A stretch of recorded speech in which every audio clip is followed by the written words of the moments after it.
Bum, ba, bum, ba, bum, bum, bum, bum. Hi, I'm Roger EUC, and I'm here to show you my lineup of Roger Chargers for 2024 as of April 1st. So I've got them all laid out here, and we have to start with.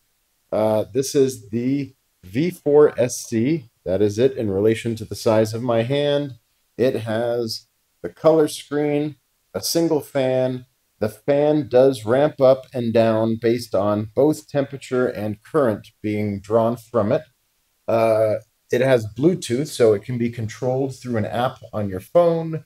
You can also see details from the wall, such as the voltage you're plugged into. For instance, if you're at an EV charge spot and you have your charger plugged in, some adapters will actually adjust you down to 110 volts.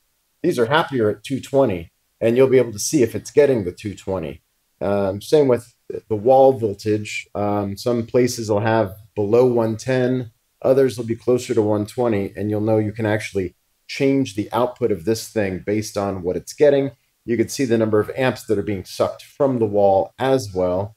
The charger itself comes with these 4 dongle adapters. There is a GX20-3, GX20-4, and GX16-6.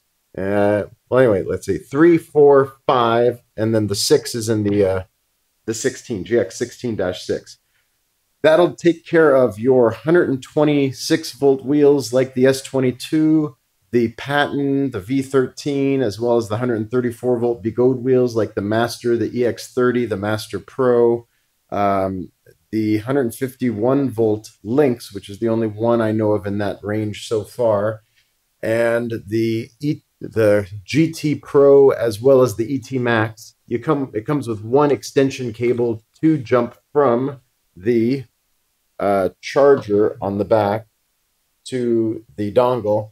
Has that kind of cable. If you're an international customer, I probably will skip giving you this, but that'll come with every one that is ordered for the US.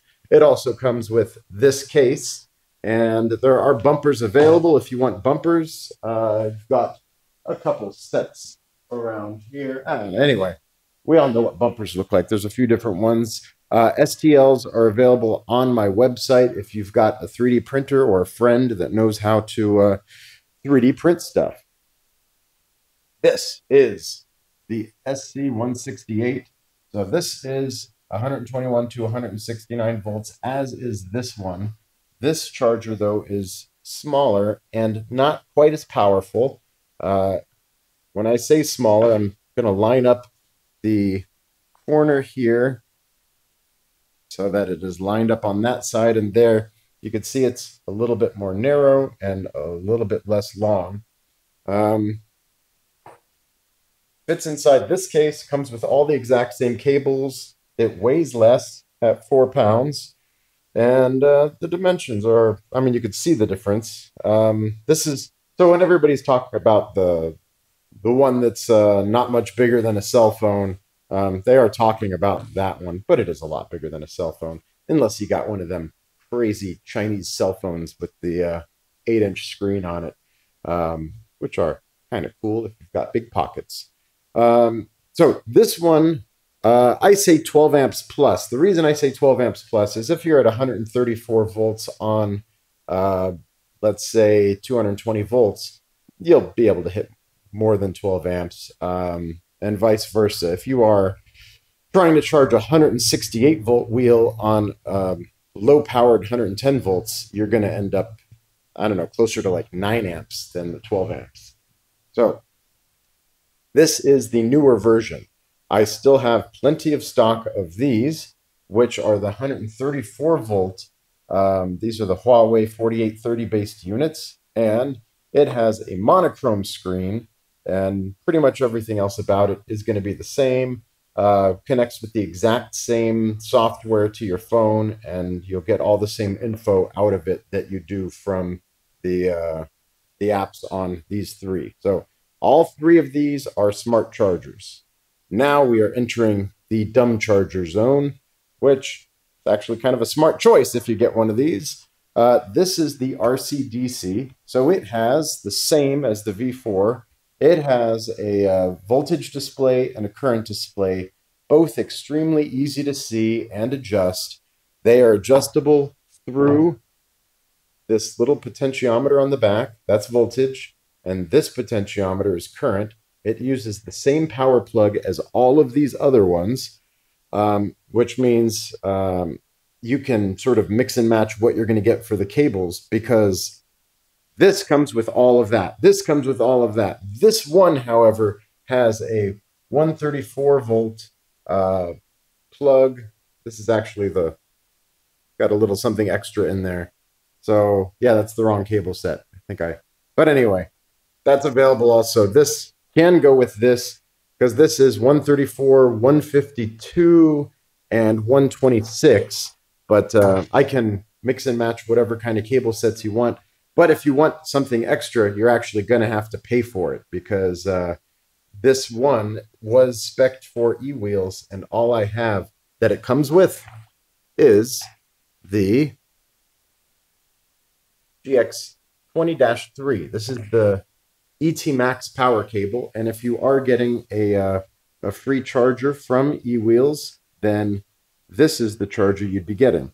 So it's not super loud. It's a lot quieter than the Roger Charger V3 was. It feels like you could run over it with a car. It's a really well built unit, and it seems like you could just throw this thing in your backpack, and that potentiometer is stubby with no knob, which means it is more robust and it's not going to break off in your backpack. So I dig that. Roger Charger V4. This is the ugliest, no frills kind of charger, except for one caveat there, which is this is a voltage preset adjustment. So you will be at 100 volts, then with one click, you're at 126, then 134, then 152. And the cables that go with it are going to be a similar thing. It'll be 132, it's actually that one there, and then 134, 152, 100, and 126. And then I also do include one 84 volt cable adapter as well for charging a Bigode M10.3 or M10.4, and do not try to use it on anything else, because Bigode chose to wire their stuff all weird, and you can cause some bad problems if you try to use it on something else. So this is my current charger lineup. I can do special order things. As a matter of fact, I've got a few of, I believe, these and these coming in at lower voltages, mostly for the e-bike and scooter community.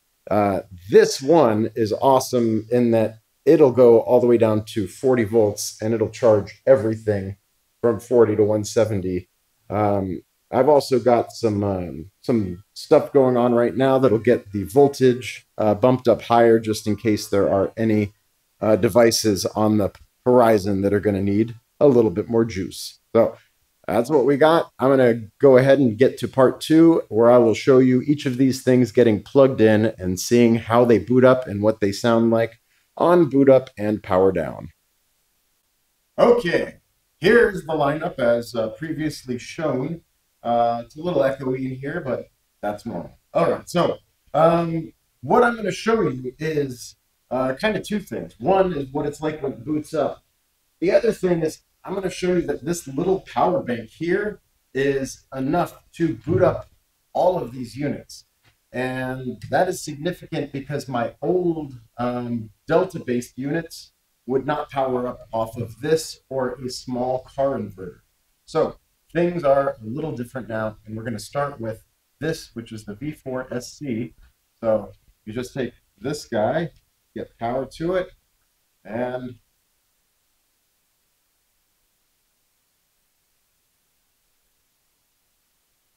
that should be all booted up now. So the boot up is actually really quiet. I don't know what you can hear from the camera, but I'll check it on the computer. But this is where it gets funny. You You unplug it. Now,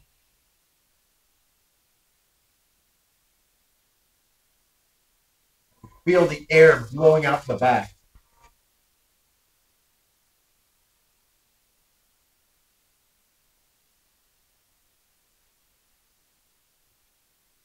That's a lot of capacitance inside.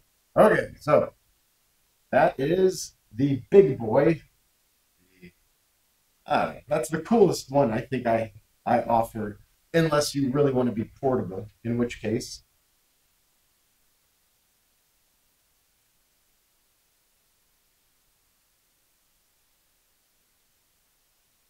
you can kind of hear something if you put your ear up to it, but this is quieter than anything else you're going to find. Um, yeah, it's as quiet as the clock ticking behind until you unplug it, and then the voltage starts dropping.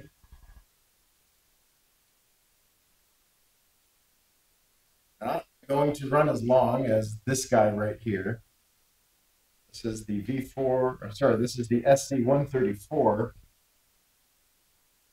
So that one ramps up a little bit and then it settles down.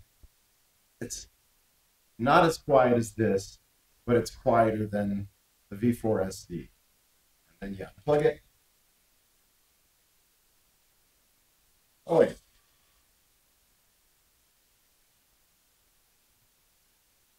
Guess I could show what the screen looks like on this one. It's just a little monochrome thing. Not super pretty. But anyway, that's that one. And now we are on to the RCDC. Wait till that. Okay. Now I plug this guy in. And it just goes straight to the full blast fan blowing. Yeah, it's not loud, but it is definitely going to keep itself cool. And the display, as I said, is pretty easy to see. It's at 65 volts right now. And yeah, and it'll go all the way up to 170. So you unplug it and it does not ramp up. It's just, that's where it's at. Now, the V4 is a little bit different in that I actually have to plug it in with the attached cord. All the rest of them have detachable cords, but this one, I swear it sounds a little louder than the RCDC, but I'm guessing that's because the case stuff on it is a little different. This one's right now set at 151 volts, and it'll do the same thing when I unplug it. It's the same sound across the board. Not so loud, but not silent. Probably louder than the stock charger, but a heck of a lot more capable. So, if you got any questions about any of these things or you want something special, let me know. I can usually accommodate. Sometimes immediately, other times it's going to take me a little bit of time to get things made or altered. So these are the primary things in my charger arsenal right now, and I don't know. It's all good stuff. So the only one up here that would not work for the Lynx is this one, and the only ones that will not work for the ET Max or the Commander Pro GT is two. So this one will do the Lynx, but it will not go up to 168 volts. So anyway, thank you very much for watching. I will continue to post whatever I can post that is sort of new or broadly pondered question. I'll try to get the answers all in here. Anyway, thank you much. Later.